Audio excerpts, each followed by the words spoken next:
Back now to Washington, where the president's approval ratings are in the low 30s. We have seen that now for months, literally. But the Democratic Congress managing to be even less popular, if you can believe that. The latest LA Times Bloomberg poll showing that Congress approval ratings at its lowest level in more than a decade. 27%. That's a 9-point drop in 6 months. What gives, huh? Syndicated radio host Tammy Bruce is here, and Democratic strategist Bob Beckel. Good morning to both of you. Good morning, Bill. Why the drop, Tammy? Nothing's getting done. Americans are turned off. What is it? I think it's something like 8 points, at least since April.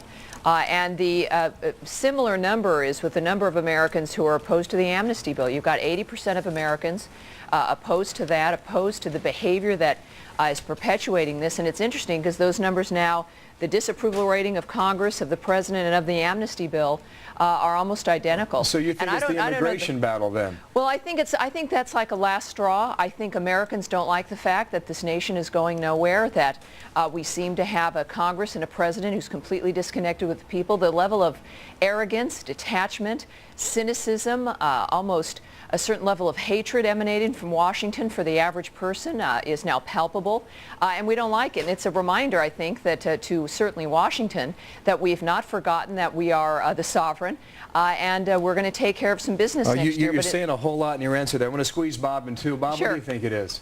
Well, first of all, I'm surprised you would think there was arrogance or cynicism in Washington, but leaving that aside, I'll tell you the thing about this poll. If you look at the details of it, there's an unusually high number of Democrats who give a Democratic Congress negative views. What's that tell you, Bob? Well, it tells me two things. One, these people went and voted against the war in Iraq, and they've seen nothing that's slowing down this war or getting us out of it. And two, the second big issue was polarization. Nothing was getting done. And it's as polarized as it's been in a long time. So I think if you put the two of those together, if you took the Democrats out of that survey and you gave them their normal favorability for a Democratic Congress, it would be in the mid to upper 30s. So I think it's a war. To both of you then, if you're an incumbent coming up on a re-election, is this the kind of number that really concerns you, Tammy? Run and hide. Now, the difference is both parties and leadership better realize that the stakes have changed.